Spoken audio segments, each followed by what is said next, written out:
नमस्कार दोस्तों, आज हम आपको एक बहुत ही इंटरेस्टिंग टॉपिक पे बात बताने वाले हैं कि जिस इमोशंस की हम बात कर रहे हैं कि अपने बॉडी को प्योर रखिए, प्योर इमोशंस डालिए उसके अंदर, उसी इमोशंस के थ्रू होने वाली हमारी बॉडी में बीमारियों के विषय में आज हम चर्चा करने वाले हैं। तो क्या आपको पता है, ये बात हमने पहले भी डिस्कस किया कि अपने आप को आपको कैसा रखना है, पॉजिटिव रखना है, अपने इमोशंस को आपको बैलेंस करना है। और उसका कुछ एक तरीका, सबसे इंपॉर्टेंट तरीका हमने बताया था कल कि फॉरगिवनेस कैसे करनी है। फॉरगिवनेस कर करके हम अपनी बॉडी में हीलिंग कर सकते हैं।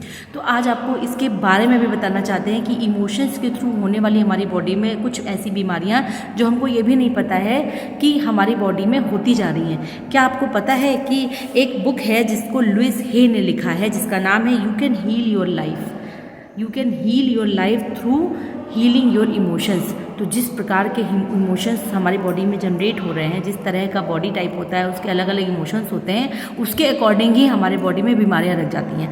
तो कुछ बीमारियों के बारे में हम बताएंगे, जैसे कि अगर आपको ज़्यादा भयभीत रह रहा है, कोई इंसान भयभीत और नाराज़गी का इमोशंस है किसी के अंदर, तो आप देखेंगे उनकी आंखों पर बहुत जल्दी असर हो जाएगा, उनको आंखों में चश्मे लग जाएंगे, आंखों में दर्द होगा या वीकनेस हो जाएगी आंखों में। दूसरा है, अगर आप बहुत खुश रहते हैं, अगर आप बहुत खुश हैं तो आप देखेंगे ज़्यादातर आपको स्वस्थ देखा जाता है, तो रेयरली ही कोई बीमारी आपको रखने वाली है। अगर आप किसी की बुराई हमेशा करते रहते हैं, देखें कुछ लोग ऐसे होते हैं जो जिनको बुराई करने में पूरा दिन बीत जाता है, तो उनको आप देखेंगे कि उनको हार्ट की बीमारी बहुत जल्दी लगती है ना। या मानसिक चिड़चिड़ापन अगर किसी को बहुत ज़्यादा रहता है, दिमाग से वो चिड़चिड़ाया ही रहता है कोई हमेशा, तो आप देखेंगे कि उसको त्वचा की बीमारियां बहुत जल्दी हो जाती हैं। तो ये बहुत गहन अध्ययन है बेटा, बहुत डीप बातें हैं कि अगर आपके मन में ऐसी बीमारियां क्यों लग रही हैं, ज़्यादातर ऐसा आपको ही क्यों हो रहा है, उसके लिए कुछ एक चीज़ें हैं जो हमें समझनी चाहिए। जैसे हाई बीपी अगर किसी को है, इट मीन्स कि वो इंसान किसी तरीके के गिल्ट की भावना में है, उसने डीप इमोशंस जो हैं वो माफ़ नहीं किया है किसी को, या तो खुद को माफ़ नहीं किया है किसी चीज़ के लिए, या किसी और को माफ़ नहीं किया उसने, इसीलिए शायद उसको हाई बीपी की शिकायत है। अगर किसी के अंदर पेन, ईगो और अपने आप को रिलीज़ नहीं किया, उसने हमेशा बांध के रखा किसी भी डर से, चाहे सोसाइटी की डर से या किसी चीज़ के डर से, तो आप देखेंगे कि उसके घुटनों में बहुत जल्दी दर्द होने लगेगा, बहुत कम उम्र में ही उसके घुटनों में दर्द हो जाएगा।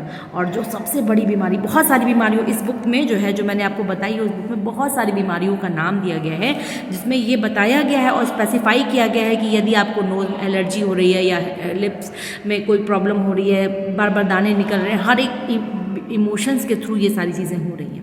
तो और कुछ एक को मैंने जो ज़रूरी समझा वो मैंने आपके सामने शेयर किया है। अगर आपको समय मिलेगा तो आप जो बुक मैंने बताया, हील योरसेल्फ बाय लुइस हे, उसको आप ज़रूर पढ़िएगा, और मुझे मौका मिलेगा तो मैं ज़रूर उन बुक की समरीज़ आपको वीडियोज़ में डालूँगी।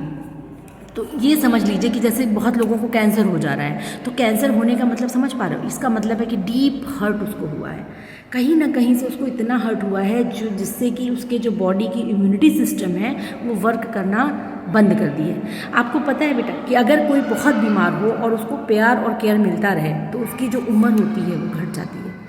घटती है कि बढ़ती है बताइए? बढ़ जाती है।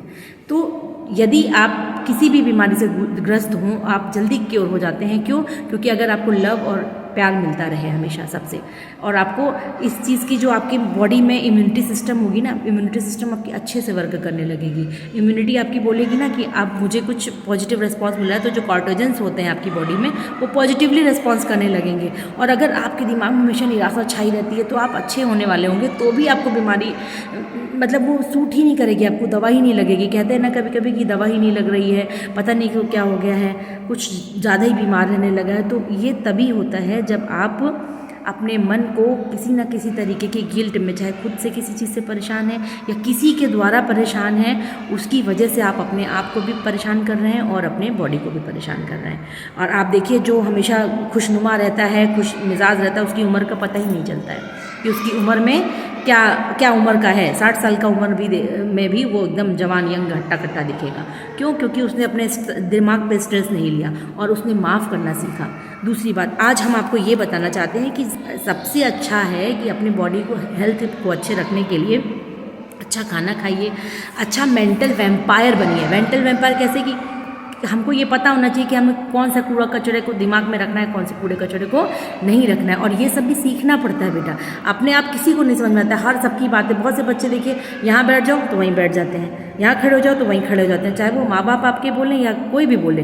लेकिन आपको ये समझना पड़ेगा कि आपको क्या चाहिए, उसके अकॉर्डिंग आप काम करिए, है ना। ऐसे कुछ भी नहीं कि कभी भी कोई कुछ भी कह दे रहा है तो उसी को मानते जा रहे हैं। दूसरा, अब मानती हूँ कि जब कोई स्ट्रेस में होता है तो उसके अंदर ये सारी चीज़ें काम नहीं करती हैं कि हाँ ये अपना ये खाना खाइए, उसको तो बिल्कुल पड़े रहता है, इधर उधर दिमाग लगाता है। लेकिन फिर भी अगर आपको सही होना है तो आपको सबसे अच्छी एक्सरसाइज है, गहरी सांस लीजिए और छोड़िए, लीजिए और छोड़िए।